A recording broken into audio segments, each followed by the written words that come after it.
it's about just stay. You know when it's time. I've got 2 kids in the hello everyone. I've got 2 kids in the house with strep throat. That's fun. Both means they're on antibiotics, which means any minute now I'm going to get strep throat. It's impossible. Wonderful. I slept with both children last night when they couldn't sleep. They were both in our bed. So my wife and I are both totally screwed. You do, yeah. There's no way. Kids bring back the worst diseases too. They bring back diseases like you would not imagine.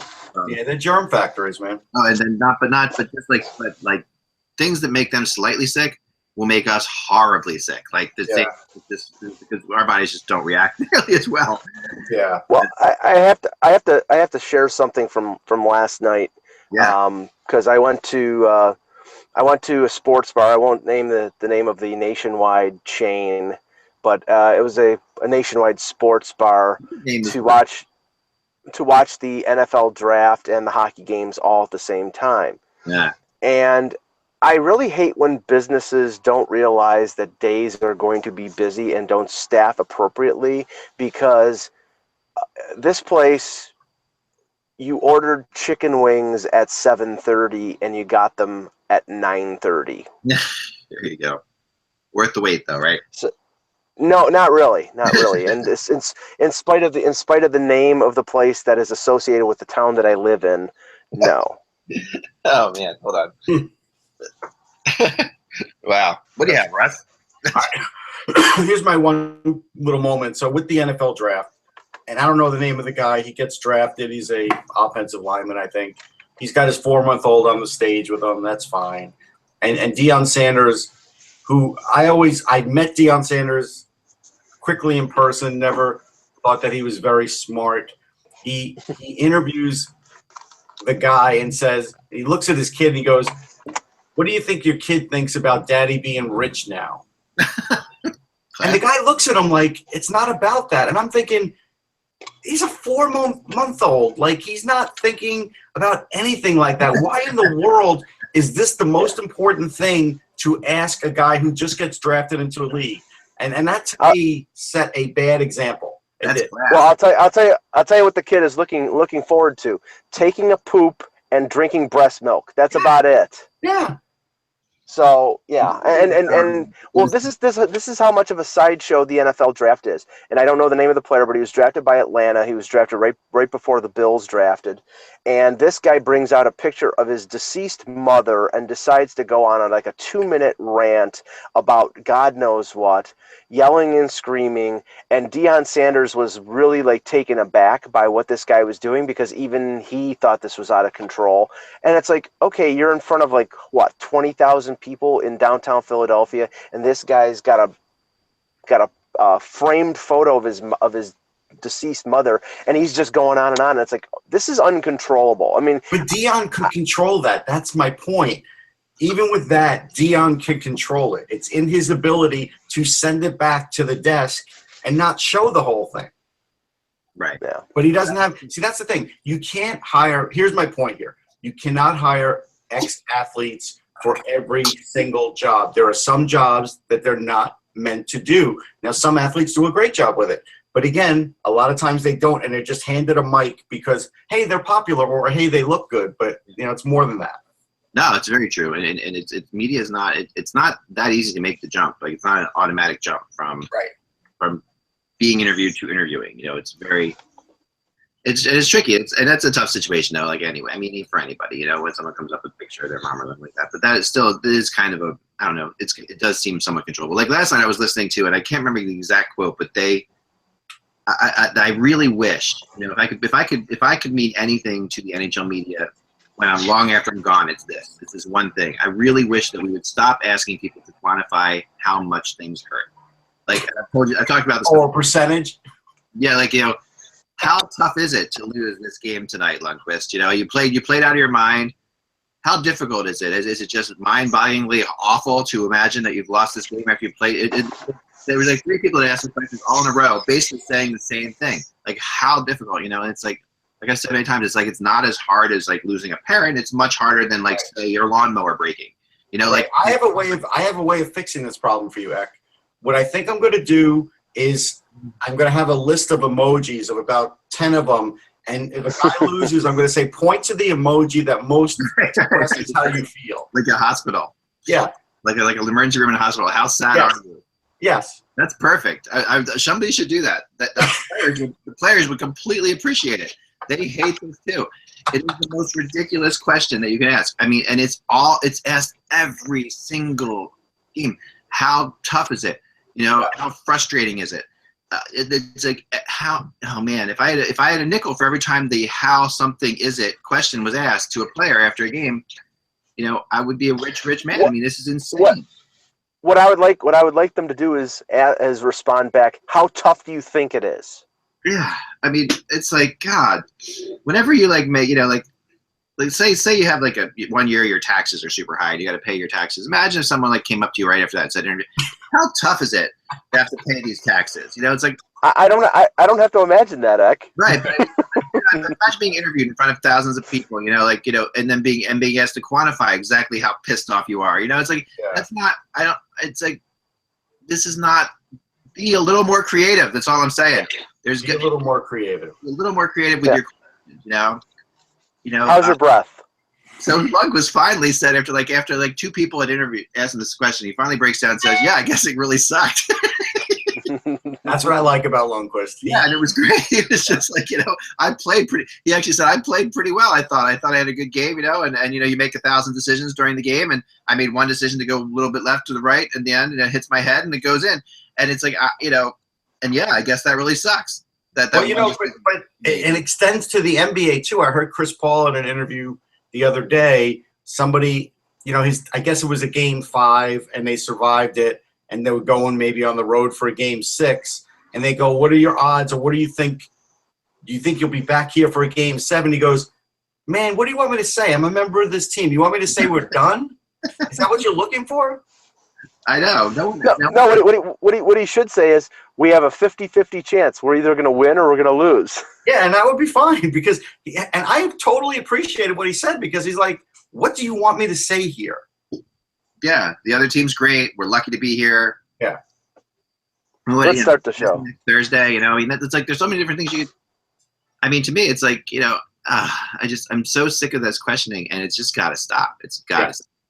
Somehow has to stop. All right, let's start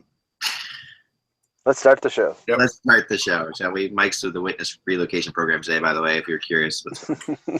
You will not say where he is, but it looks like he's somewhere where it's not out of his car in the streets of Buffalo. It doesn't look entirely warm where he is. I'll say that. Yeah. All right, ready? Here we go. That's excellent. Hello, Hockey World. It's Friday, thank God, April 28th, 2017. I'm Michael Agello from an undisclosed location. I'm Russ Cohen from Sportsology. Same place, same time. He's in Canada. And I'm Eklund. You're watching the HockeyBuzzcast on HockeyBuzz.com. This is the podcast that comes every Monday through Friday at this time to fill you in on the comings and goings in the hockey world. And last night we had 2 big games we got to get into. And I personally, watching the Capitals-Penguins game, this is not like a bold statement that I'm making here, but it really does feel like you're watching the 2 best teams in hockey. To me, it seems clear to me that those are the 2 best teams in hockey. We're watching what should be the final. I think that's fair. I think, unfortunately, I don't know if there's a way for the Capitals to beat the Penguins. I think mentally, every time the Penguins score, even like Crosby gets his 2 goals, that mentally killed him, and the Bonino goal mentally killed him. Even Holtby towards the end of the game was not exactly on his game. Yeah. Pittsburgh has a way of psyching the Capitals out. Now listen, Fleury had to make unbelievable saves for the last minute and a half to keep the win because the Capitals were pouring it on. I'm sorry for the sound. The sound will go away in a second, but what? You guys see these are anyway, check this out. I don't can divide, but here's some of the things that Fleury. I just wanted to show that even though stop it. Apologies, coming up right now. So I just wanted you guys to see these saves because these were something else. These were worth showing again. You're right, Russ. This is enormous. Fleury, really just incredible stuff. Here we go.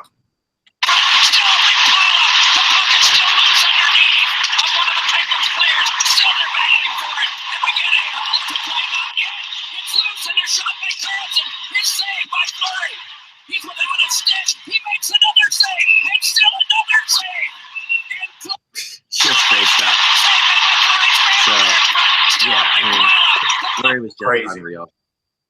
Well, I mean, remember, this is Marc-Andre Fleury. This is the playoff jinxed Marc-Andre Fleury, who used to have all kinds of issues in the playoffs. So for now, seems to be Except when he won a cup. Yeah, except for when he won the cup. Yeah. Well, I mean, the thing that I took from this game, because, in watching Washington for 6 games against Toronto and them playing up to their capabilities, I thought that they played close to their capabilities against Pittsburgh, and they still couldn't win because, and Russ said this earlier, Sidney Crosby just has their number. Yeah. I mean, 2 goals in 64 seconds. I mean, right now, I don't think the Capitals are, I think they can play better, they can play longer and more consistently, but if you can't somehow neutralize or limit Sidney Crosby, you're not going to win this series. And I'm not saying take the guy out. I'm not saying be cheap with him. I'm saying do what Anaheim is doing with Connor McDavid. Smother him, annoy him, get under his skin. If you don't do that and you let him run roughshod, he's going to destroy you. Yeah, no question. He is going to destroy you. Here's interesting. This is good. You'll like this too. Here's the overhead shot. Someone took a great photo of that moment last night too. And this is really something. So this is pretty awesome. So you have count them, 9 players. 9 players in the 9 of the players right on the ice here. 4 Capitals, 5 Penguins, all within this area. And all of them, almost 8 of them touching or in the crease. That's like neat, like really just. That's crazy. That's how crazy that got last night. But you're right. I mean, you're totally right, Mike. I mean, Crosby's inside their head. Even though it was only the goals came within 60 seconds. Like they were the rest of the game. They were pretty good. They were. It was pretty even. But that in that little bit of time, Crosby just exploded, and it was Crosby versus Ovechkin. I mean, he outscored Ovechkin 2-1. It's just kind of a crazy game that both those guys. I mean, you have to give Washington credit. They get down 2-0. They come back. They fight back. They tie the game 2-2. And as Russ said, I thought the Bonino goal was a little weak. Holtby. Holtby has to win the goaltending battle. I mean, this is not Matt Murray like last year. This is Marc-Andre Fleury, and I'm not taking away anything from Marc-Andre Fleury because that. Yep. Mike broke up a little. Quick. There was a right. bad save. Yeah, there was a right pad save that he made that he snaked out his leg with around a minute and a half left. That was just unhuman because you don't see goaltenders usually do that, and he's that type of goaltender that can do that. But Holtby has got to win this series for the Caps, and if he doesn't, I think that speaks to the general feeling that the Capitals just can't come up big enough against the Pens. I don't. Yeah, I mean it felt like it last night, right? But I think this is a different series still. I still don't think this doesn't feel as if I remember watching. They got to win a game convincingly before we say that, though. Yeah, but when you watch last year's series, last year I never really had. I mean, it was close, but I never really thought that the Capitals were, in it. I don't know why. I just feel like the Penguins would always, every time the Capitals would get any kind of momentum, the Penguins would strike right back. But wasn't that what happened last night? I mean, it was the same thing. I mean, it really was. And there were plenty of chances. There were some really. I thought the refereeing was a little bit shady last night. Actually, I thought that was kind of off. Yeah, but the difference here is that it's not only Fleury instead of Murray compared to last year. It's without Letang. Correct. And Russ and I discussed this before the show today. What happens? Okay, say I think this is going to be a long series. I think it's going to be 6 or 7 games either way. What happens if the Caps lose in 5? What happens if they lose? What happens if they really, they prove that they just can't beat the Penguins, and the Penguins, even shorthanded without Letang, without Murray, still take them to the woodshed? To me, Brian McClellan has got to do something in the offseason to fundamentally change the makeup of the Capitals. And now we know that they're already going to lose Shattenkirk, probably lose Alzner in free agency. I'm talking about, trading a Kuznetsov or trading somebody, to shake up the foundation of that team. Because right now, if they can't beat Pittsburgh, they're never getting out of their division. Right. No, I think that's really safe. I mean, it was just a fun game to watch, though. I mean, it really. Sure. It was loaded with excitement. I mean, yeah.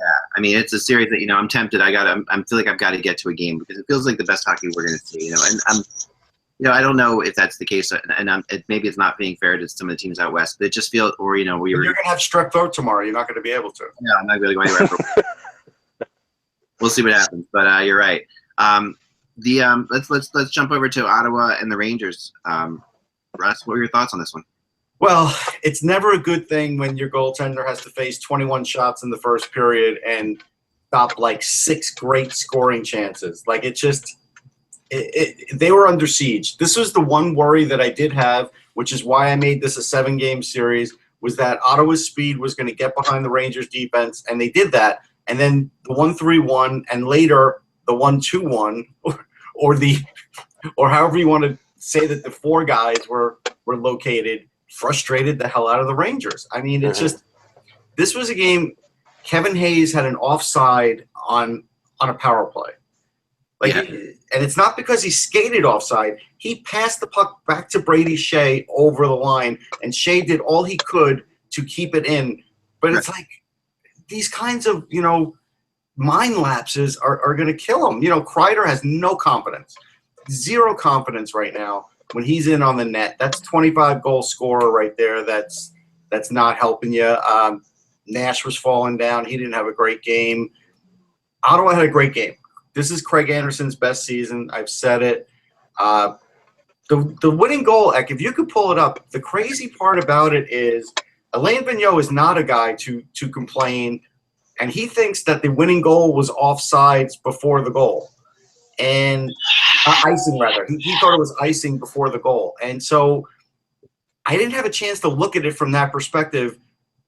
I'm not sure. But the goal was crazy. I mean, Erik Karlsson literally shot it in and, shot it in off of Lundqvist's neck while he was bending down. It was just, hey, you throw it on net, anything can happen. But Vigneault said they looked at it a few times. It felt like it was icing, and you can't challenge an icing call. I think. So I have something here. I think this has the goal in it for sure. Let's see if we have the actual icing as well. Here we go. All right, so. Yeah, it's going to be just before that. No, they're going to show a highlight after this. So okay, good. See something after this. All right, so I noticed there was highlights down here. I mean, this was Lundqvist. This is what he was talking about, how he's frustrated because obviously, Karlsson put this in off of his mask. Tough, play. So, and this is the play. They don't. So that's all right. Hold on. I don't know if the icing's on here or not. I know that everybody was complaining about the icing, but really, that's a tough one to complain about icings. It is. Because icing, seriously, the actual, goal goes off of his face. I mean, he sat there. Lundqvist said, I thought there were 4 guys between me and the puck, and how is he possibly going to score from that angle? And Lundqvist's I thought, that was a really. So he's like, he just went down low, which is what you do when you're trying to see where the puck is. He's trying to look through legs, try to get a perspective. But yeah. That's and I don't have anything on the icing, unfortunately. Okay. Well, the discouraging thing is that Lundqvist played as well as he did, and the Rangers lose. And we said this before the series started. Again, Kreider, Miller, the big guys for the Rangers really didn't show up again. I mean, you look at the one goal they got a Ryan McDonough power play goal. With Buchnevich getting one of the assists. I mean, for some reason, the Rangers' big guys are just not kicking it into gear, and I think eventually players with talent will do that. But right now, I mean, they cannot get through the Sens like they got through the Canadiens with Lundqvist out-dueling Craig Anderson. I just think that the Senators are in a way a better team because they're a speedier team, and I think they have more of a diversified offense, whereas Montreal just couldn't score. Ottawa can score, so the Rangers are going to have to get more contributions from more players. Now here's something interesting, Eck. Yeah. So trying to get the view, I put it on Twitter, Vigneault thought it was icing, and in 2012, it looks like in the Stanley Cup, he thought a play that an Edler turnover that turned into a Peverly goal was icing, and he was furious about that. So obviously this isn't his arsenal. Yeah, and some of that could be, it could be a little bit of a distraction type tactic. Like, okay, let's get it off my team. Throw something like that out there because clearly he's done it before, so I didn't even pick up on that at all. But all I'll say is the Rangers have to play a better offensive game and a better defensive game. They were not up to the challenge. Now, at the end of the game, when the Rangers had 6 guys out there and Ottawa had 4, you would swear Ottawa had 7 guys out there. The Rangers couldn't even generate shots. It was just like all this passing and no shooting. And that is the worst case scenario for a team when you're playing against a team like Boucher, because all of a sudden that's what happens. Boucher's system gets in your head. And if it's working like that in the first game, that's a little bit of a worry. Yeah. Yeah, and already the little, not war of words, but the playful little words between Boucher and Vigneault are going on. Boucher, they asked him for a reaction of the Game 1 victory, and he said something like, well, we were just trying to avoid being swept. and Vigneault's response was, that's a good line. I'm going to have to save that one for later. Yeah. So that's good stuff. It's not like Lindy Ruff and Ken Hitchcock throwing pitchforks at each other, but it is very subtle. But the only thing I'm worried about, Russ, is the fact that, like you said, that 1-3-1 is a pain in the ass to play against. It's annoying as hell. And if the Rangers get impatient, they put themselves out of position that just opens themselves up for the counterattack by Ottawa. And if that happens, then they're in trouble. Yeah, just start rapidly firing one-timers. You could do that. That's one way of trying to break it. Or you could cycle it and get them to chase you in the corner and open things up. One way or the other, they've got to do that. All right, I was not a big team. No. Controversial icing in question here. Let's look at it right now. Here we go. Someone up here. You'll see it now. So this starts here. Okay. So yeah, it goes now. That's the icing they thought was icing. So you're saying they're held up. Now, if you go back here to right, there. So whether it tips up. I hate these things. There's a player right down here, an Ottawa Senator player. So right. Did he tip it or did he not tip it? That's the question. And nobody will review it. Like it's not. And even if he didn't tip it, he's right there. It's like, so yes, you can get away with, and also there's a ranger right along the boards. You can there is a ranger there too. You know what? I don't think it was icing. This is the problem with this. You will see this called icing. But icing is, you can't complain about icing to me. It's just not. No, I think it was a deflection. I think you're right. I think it was meant to deflection, or was so close to a deflection that is it really icing? No, a deflection by Vigneault at the end of the game. Yeah, I think it's totally what it was. It makes sense because the Rangers didn't play well. No, they did score on the power play. Now there's something like 2 for 17 on the power play. Right. And I didn't realize this crazy statistic that Lundqvist, and you probably knew this, but I didn't know this, that this is the only team that Lundqvist has a losing record against in his career is the Ottawa Senators. I know everything, but I didn't know that. I don't. Isn't crazy? That's a weird stat. That's crazy. Yeah, I actually think. Well, okay, if you include the playoff victories, going into the Montreal series, he had a losing record against Montreal. Right. Okay. He was a game under 500 against Montreal. I think, maybe, I don't know. I heard including the playoffs, this is the only team. But we always say it. This is all about matchups. This is a bad matchup for the Rangers, where the Capitals are a good matchup for the Rangers. The Penguins are a bad matchup for the Rangers. Like, it's always about matchups. It is. Right. I think this is a long series too. So I think the first game is a tough one it's a tough one to say. The one thing you have to do is you have to give we do have to start giving a lot more credit to the Senators, especially in their speed. The speed they do things very fast. They've got a lot of deceptively fast players. Yes. And they're a very good, hardworking team. I think Mike should really apologize for calling them the worst team in hockey at the beginning of the year. I do. Yeah, something like that. Sorry. That is really funny. I like that. There's so many different. What's interesting today too is, and someone brought this up to me yesterday, and I wrote it in my little preview of this game. Is why is it that Boucher is not getting any consideration for Coach of the Year. I mean, it really, you can argue. I think he did. Eck. I'm just saying, the three that were.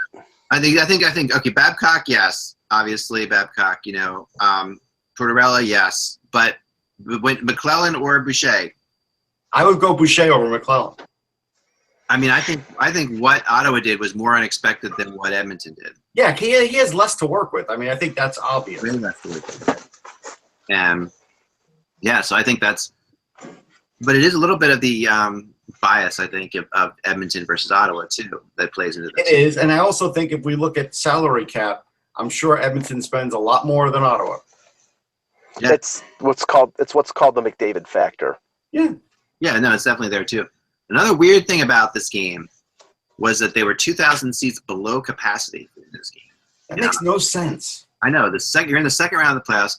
My bet is that the fans weren't giving enough credit to them as well. Like, I think that they were saying, okay, the Rangers, they're going to kill us, Yeah, maybe.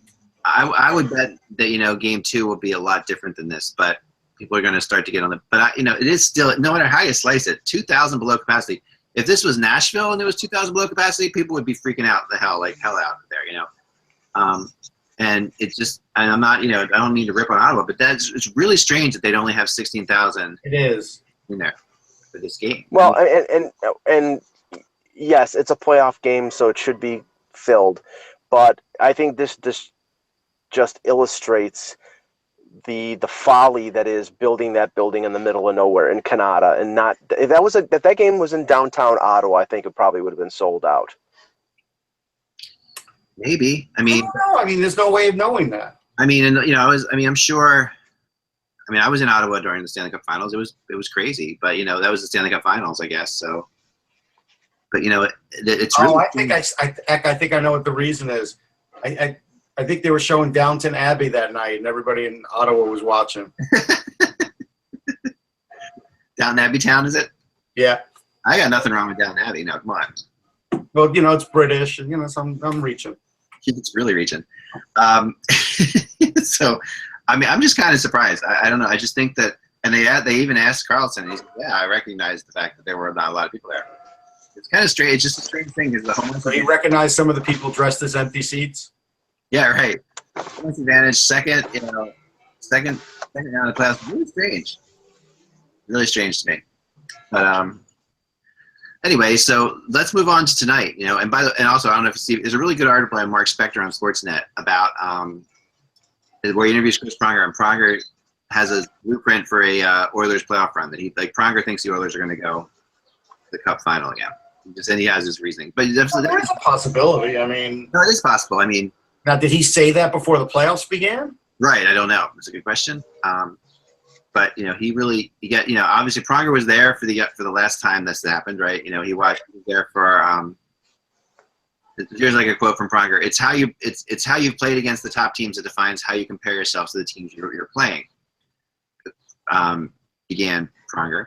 Now you're looking at the matchups and saying he's not better than me, or this guy can handle that guy, this defense pair can shut down that guy. Then it becomes, why can't we beat these guys? Why can't we win? So that's like a little bit of Pronger. I just think that first of all, I really wish Chris Pronger was doing like television or something like that. I think he would be great on it. He'd be a great analyst. I mean, I don't know why we haven't really seen him do that. Maybe because he's still getting paid. He's still getting paid by the NHL and the Flyers. He actually does get. He actually's on the NHL. That NHL disciplinary board, right? So, but all right, so let's move on to tonight. What we've got going tonight? We've got we're right back at it tonight. I thought the Western Conference was incredibly exciting the first night. What are we going to see now? Fiala is walking around. It's a little update on Fiala. He's walking around, which is great, incredible, really incredible. Yeah.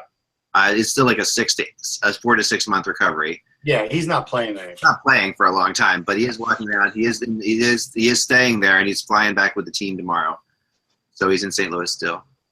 So now, what do we see tonight? I think this is all St. Louis tonight. I think St. Louis comes out and tears apart the Predators. And this is we've spoken as a Predators fan, that I am. I think the Blues.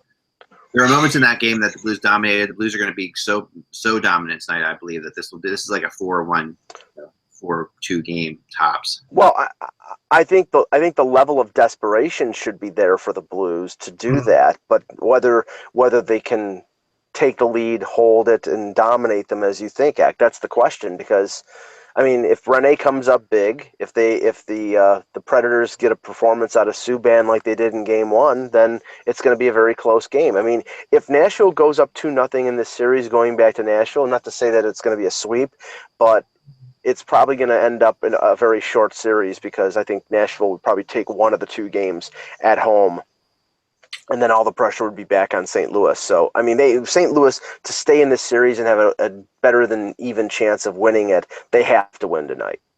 Yeah, I think that's fair. I saw on Amanda Stein's Instagram account that in Montreal, there's some place called Chez, whatever. It's a famous place. They've now named it Chez Subban. Yeah. Honestly, this is the thing. Marc Bergevin has to be worried about this already. That trade. I think it's totally ridiculous. First of all, Weber had a better year than Subban had in the regular season. And that doesn't matter, Ek. That doesn't matter. I mean, what I'm saying is, now Subban's in the playoffs and the Canadiens and Weber are not. If the Predators go to the Stanley Cup final, the chances of Marc Bergevin being fired sooner go up because it makes that deal look worse. And we know the Canadiens are in. It's a lot of things in Montreal are optics. If it looks bad, and then they need to make a change, they will. He's already had criticism because of that trade. And if they go to the final and Subban is a star in the playoffs, it just makes Bergevin and the organization look worse. They can't slough it off on Michel Therrien. This was a decision with ownership and the general manager, and not just the coach. I don't know if it's that bad. I mean, there's always going to be people that in Montreal are going to feel that way. It's a passionate fan base. There's always going to be people who are going to look at it that way. I mean, I remember in Philadelphia when Mike Richards and Jeff Carter went on and won a Stanley Cup with LA, and people in Philadelphia were freaking out about that too. Some of them were, but a lot of them saw the big picture. The sane fans saw the big picture and were like, okay, we had to trade them because they weren't doing nothing here for us. And they were actually cancer in the locker room here, so.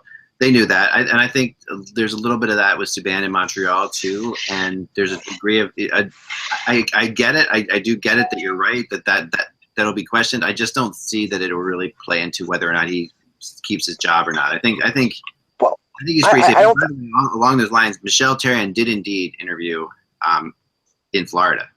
I did research on that, so they did interview him. I talked to somebody down there, so. I don't know that he's, I don't know if he's a front runner or where he's going to be, but they did interview him for sure.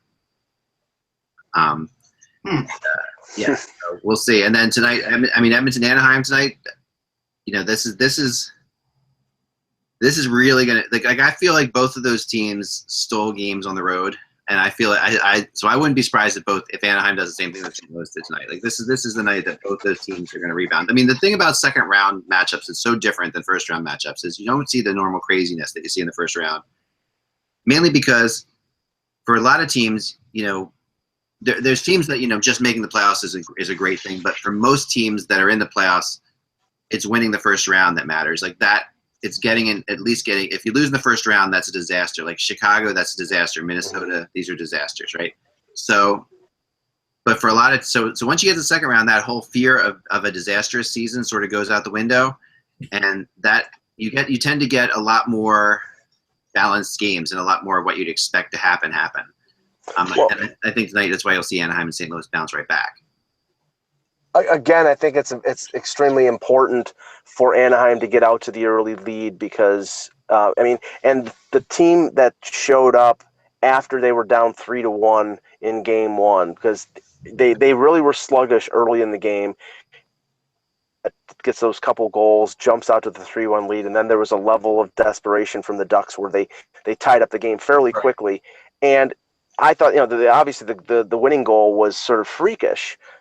So, you can sort of write that off, but Anaheim has got to play with that level of desperation, and that just can't be Getzlaf and Perry. It's got to be the Rakels, the Silverbergs, the depth guys on that team. Have Nick Ritchie slamming people against the boards. That's what they need, and if they get that, then they'll probably win the game. But if it's only a few people, and that's what Carlisle said after the game, he's like, only a few guys were really playing that the aggressive way that we needed them to play. So if they get more people on board, then I think they'll win. But if Edmonton goes up 2-0, then all bets are off. And I think, Russ, if they do fall down 2-0, even if Gibson plays well, Carlisle might make that switch and go to Bernier in Game 3 if they fall behind.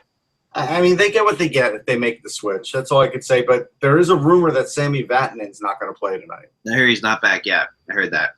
Yeah. And Bieksa's out too. Bieksa's out for sure.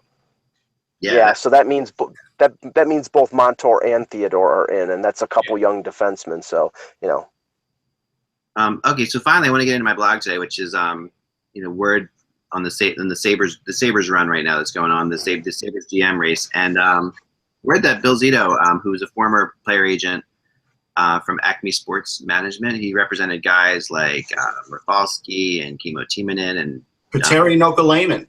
Yeah, Tim Thomas, right? Yeah, all this. I mean, right. People actually, Billy Lano. Hey, you got a whole bunch of people there that he represented. A lot of Finnish players, which is not surprising. That's why Kukalainen, and he are tight. Yeah. That's why he ends up in Columbus. But Bill Zito is probably the most qualified of any of these people when you just think about all the experience he's had. There's somebody else. Yeah. There's other people too, no question about it. But I mean, let's play the qualification game here. Okay. So who do you think? Mike Fuda? Michael Fuda. Mike Fuda. All right. Michael Fuda's background. Go ahead. Well, it was in scouting. Then he went to the director of amateur scouting, and he's been an assistant general manager for at least a couple of years. Right. And you want to look at a lot of the Kings' success, it has a lot to do with Michael Fuda. And so, and a lot of the drafting that they did. Here's the thing. There's been a lot of changeover with the Kings, and now that they've hired a young guy in Rob Blake, maybe Michael Fuda is willing to look elsewhere now because, Rob Blake's not going anywhere. Not for a long time. Yeah, and when you talk about qualifications, we don't exactly know what the Pagulas are looking for because you saw that report yesterday. And wait, I'm sorry. The one thing, Mike, I mentioned before, he does have that Stanley Cup on his resume. Yeah, sure, and as a couple times, responsible a couple times, and responsible for a lot of the young players that the Kings have brought into the organizations, guys like Toffoli and Pearson, who one was not somebody who was great because of his foot speed, and it turns out to be a very good NHL player. But no, you don't know where the qualifications, where the list of qualifications lie for the Pagulas because they were anxious to talk to Chris Drury, who's the assistant GM of the Rangers, who has no experience at all. No, I know. So, I mean, I question whether the resume in and of itself is going to mean anything when it comes to who's hired because the resume doesn't seem to be that important to the Pagulas. It seems to be who's the best fit for them. I definitely think that having a Buffalo connection is a big thing to them, and I think that's that, and Drury is obviously was quite a hero up there and has been, it's kind of associated with being a winner, and there's a lot of things that Drury has got going for him. Yeah, but you were a hero in Cherry Hill. They don't ask for you back. Oh, all the time. I do Cherry Hill all the time. So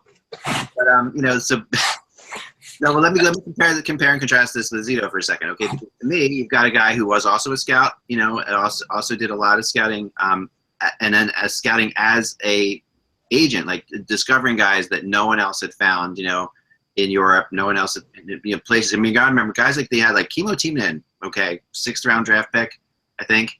LA Kings, not going anywhere. Gets him. He gets Zito manages to get him to Nashville, and finds a place for him.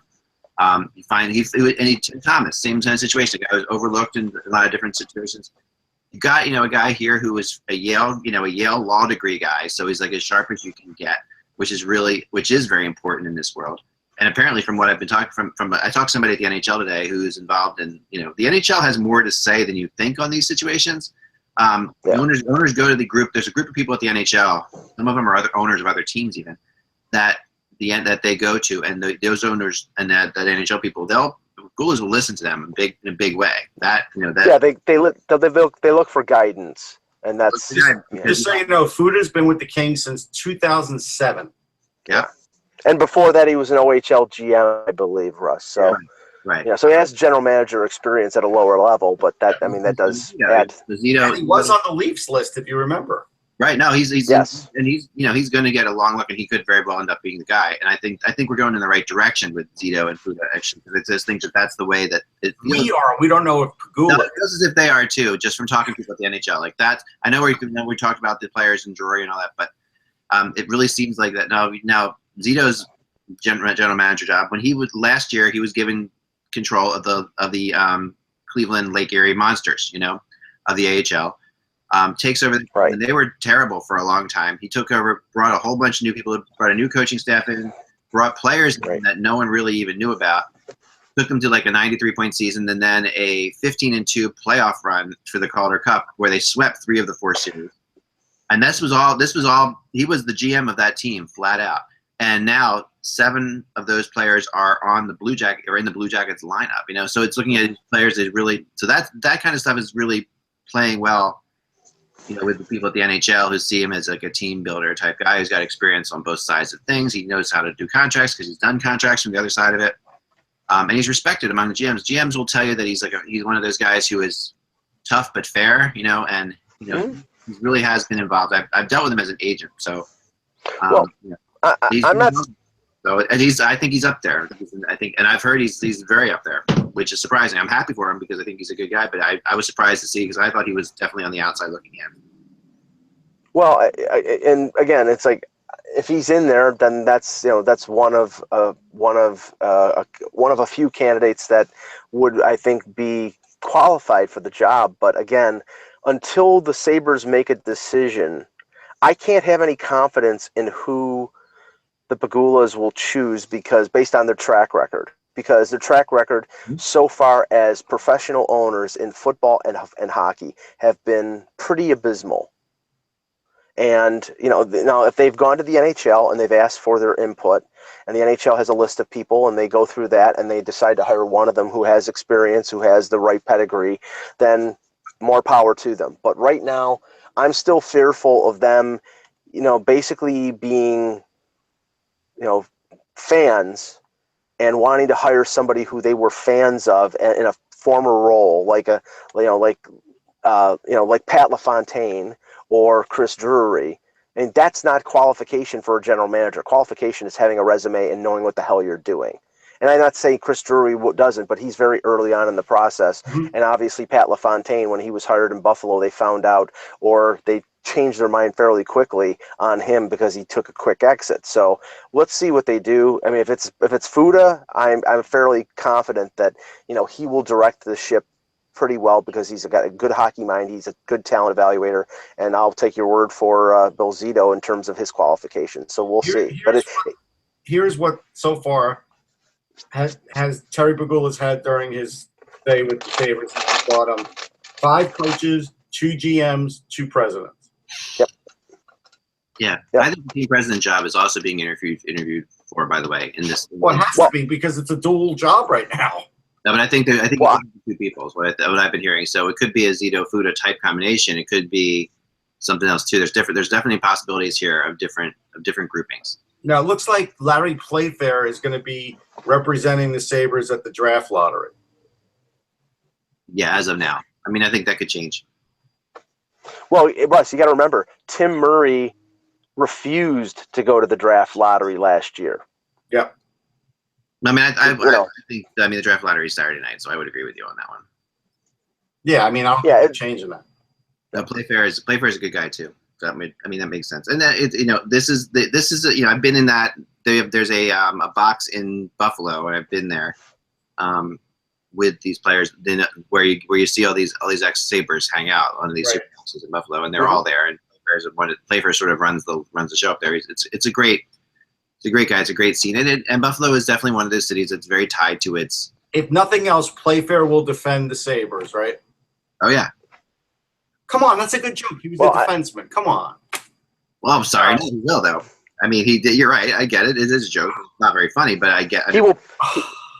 Russ, he will pound the other GMs into submission. Thank you. Oh man. Oh man. All right, let's do the NHL Lottery Simulator, shall we? For the last time. Thank you very much. Last time. Whoever wins it this time, this is the real winner. No drum, no effects, just drum roll. That's fine by me. All right, here we go. Coming up any minute now. Goodness gracious. Google's so slow these days. All right, here we go. And the winner. Wait until the pay internet starts. The Colorado Avalanche. They should win it. And they didn't win it for like the first month we did this, but they've really come on strong lately. Followed by the Vegas Golden Knights. By the way, aren't they the Las Vegas Golden Knights? I mean, can we like? Nope. That's bothering me that you can't fit it all on a jersey. Vegas Golden Knights. It's not Angeles Kings. All right, here we go. And finally, the Dallas Stars. What is it with Dallas lately? Wow. Dallas has popped up a lot lately. Yeah, Dallas has popped up a lot. So we'll see. We'll see what to expect tomorrow night when we watch this. Now, look, are they going to have the kid there? Are they going to have the potential first round pick there? No, I don't think so. No, they didn't have Matthews or Laine there last year. They were both. They had Matthews. They had No. They had a video interview with Matthews. Right. They were both. They were both over at the World Championships in Russia. Right. But are they going to have this guy ready to go on video? Is my question. Probably not. Could. I mean, is he a big enough consensus to warrant that? We've seen. I think so. He's the number one pick. And I bet they have him. I bet they have him. They might do that. What time does it start? 8 o'clock? 7 o'clock or 8 o'clock. All I know is that what may rule against them having him there is the reaction that Connor McDavid had in 2015. That stone face, that unemotional stone face when he saw he was going to Edmonton.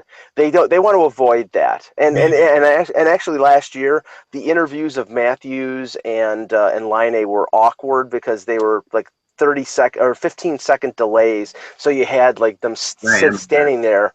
It was bad. So I wouldn't doubt that they might even just eliminate that. Yeah, it wouldn't shock me. This will be interesting, though. I mean, we have a new team in the mix. The lead up, though, always kills me. It's just going to take forever. It's just going to be like, can we just get on? Just get on with it. Next year when we do the draft lottery simulator, instead of doing them on a computer, I'm going to have like a bunch of envelopes next to me, and we're going to open them every day slowly. I think that's a good idea because, as I was trying to say when you were trying to open up Google, next year there'll be a pay internet. So this show will be even slower than ever. God, that would be awesome. A pay internet? That would be good for us. I could take that. Could they pay me? Good weekend, guys. Lots of games to watch. And by the time we talk to you on Monday, we'll be well into like the game 5-ish areas of things. So remember, without the buzz, it is just hockey. We will talk to you soon.